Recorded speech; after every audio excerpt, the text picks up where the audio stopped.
Welcome, ladies and gentlemen. This is Austin here, bringing you all some more StarCraft 2 action. Today's match, we have Liquid TaeJa, the blue Terran spawning at the top left of Daybreak, up against Liquid HerO, the red Protoss, at the bottom right.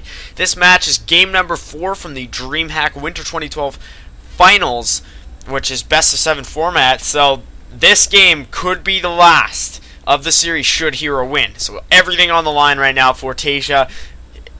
Of course, this is a team kill final, as both players are members of Liquid, so naturally, they probably have a certain degree of knowledge with regard to one another's playstyle. Now, I do understand it has been a while since I last brought you guys a cast, and before that, it had been a while, and so on. I casted this game a couple of days ago, probably 3 or 4 days ago, but my fraps didn't pick up sound. Sometimes my fraps won't pick up sound for whatever reason. I don't know if it's how my headset is plugged in, or if my fraps audio settings are set to something other than are set to no audio, because it only records in-game audio, not my voice. On rare occasions, I don't know again if it's a matter of how it's plugged in, or rather more on the software end, but I had recorded this. I even uploaded it to YouTube. I was all excited. Oh, I'm putting out content, because I had a very, very busy week last week, so I had no time on my hands.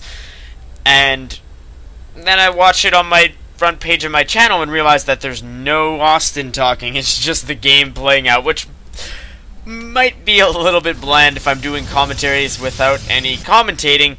We do now see TaeJa moving out for this 14cc build that is very common against Protoss players. HerO doubling up on gas and grabbing one gate here. We'll have to see if he goes for a Nexus. You often see one Rax fast expand versus one gate fast expand in the TVP matchup, but that depends on how HerO's feeling. Maybe he's playing some mind games. He thinks TaeJa is anticipating a one gate fast expand, so maybe he'll go for some one base cheese. We'll have to see, but yeah, I should be bringing you guys a slightly steadier stream of commentary. I have my midterm examinations in a week and a half, so I said slightly steady in that. I may not be bringing you a video a day like I was all the way back in lovely old September, back when school was just starting and everything was super easy, but now push is coming to shove. I will try to get out 1 or 2 videos, in an ideal situation 3, before then. My examinations finish next Friday, so after then I've got a nice 2-week-long Christmas break, and like I did last year when my channel was in its early stages, I'm going to be bringing you guys a lot of commentaries, even though then it was amateur games and now it's pro games.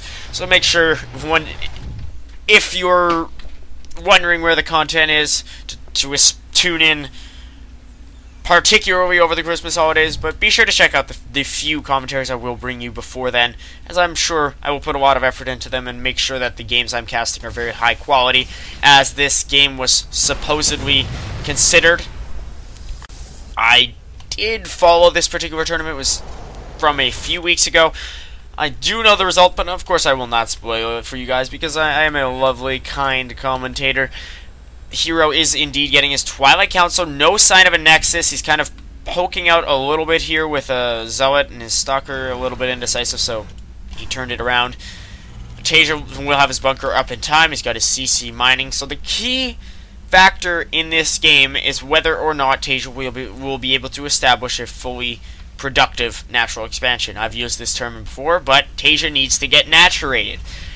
HerO is currently at the same supply as he is. If we look at our army values in relation to worker supply, they're fairly even, as TaeJa's only really just now finished saturating his main. He hasn't even gotten any gas yet. He's only now building his refineries, so HerO is on even ground with him, and now HerO going to go for a robotics facility. So he's got 3-gate Robo TC. I always abbreviate Twilight Council to TC when I'm talking about build orders. I don't know if that just sounds weird to you guys, or if it makes sense, with Blink chronoing out. So there is obviously a very, very slim chance that he will expand, and it seems as though he's going to go for some one base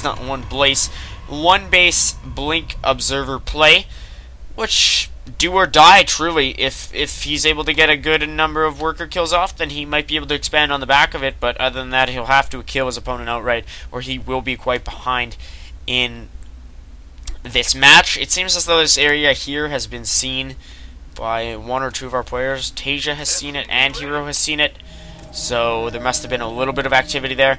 Possibly an attempt for a proxy pylon, but I do know that HerO has established it up at his opponent's 4th base location instead.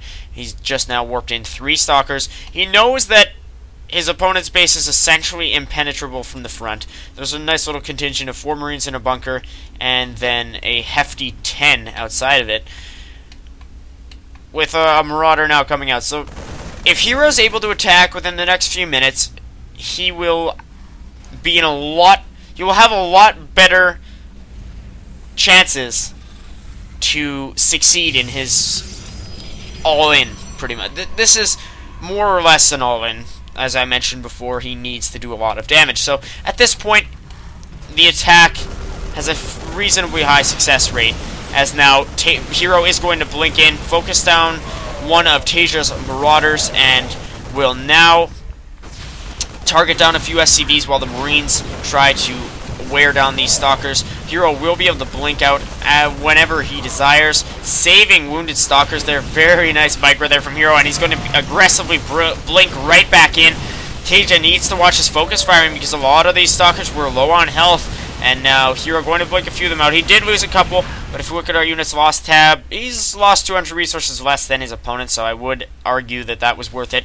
How many workers killed? We've got 14 workers killed there from HerO. That justifies this entire attack on its own. It looks like our Red Protoss has no intention of expanding. He is just going to try to finish this game right here, right now. TaeJa knows the sheer importance of this engagement. He is carrying his SCVs around with his main force. There's another Marauder focused down. HerO knows that these Marauders are punishing.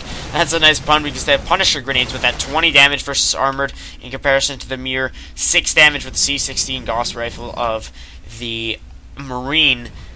I don't know about weapon speed or however the actual damage per second is calculated, but I do know that the Marauder is a lot more effective against Stalkers than Marines are. That's why they're a nice target to focus down. Here is HerO again, blinking beautifully. TaeJa does have Stim. He needs to use it wisely, as he's already used it once. We can see that by the yellow, orange, red health of his bio units. No medevacs out yet for TaeJa. They seem like a distant... They seem very distant in the future, if that makes any sense. I'm quite tired at this point, as he's only now building a starport and reactor on his factory, likely to switch up his buildings. There's HerO again blinking out. So this is almost like an electrical circuit, which I'm studying right now inside. He runs over here, blinks into his opponent's base, deals some damage, comes over here and blinks out. That is a series circuit. I can't believe I'm relating what I'm learning in school to my casting, but anyways, if we look at the production tab now, and if we have looked at the production tab for the past something like 3 minutes, TaeJa's had a ton of researches, units, and buildings producing, while HerO's just had maybe 1 observer at a time or 1 probe at a time.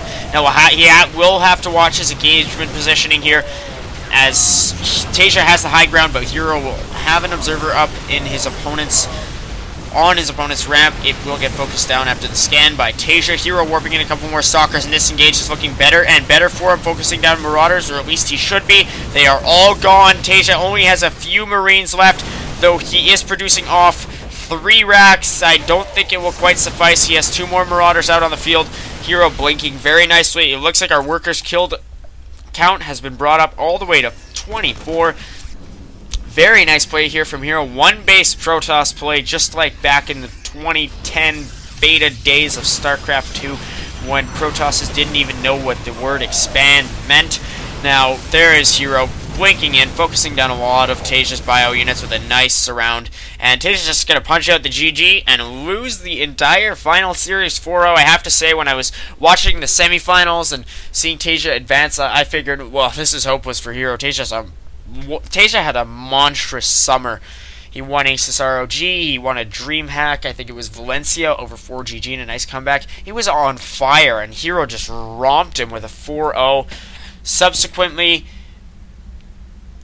HerO went on to win the NASL just this past weekend, and I don't remember exactly how TaeJa was involved with that, if at all. But HerO has shown that he is now Team Liquid's ace, as opposed to TaeJa, who even performed excellently in the IPL Team Arena Challenge 3, which was towards the beginning of the summer. But anyways, guys, no time for rambling. I'll catch you next time, whenever that may be. Hope you enjoyed.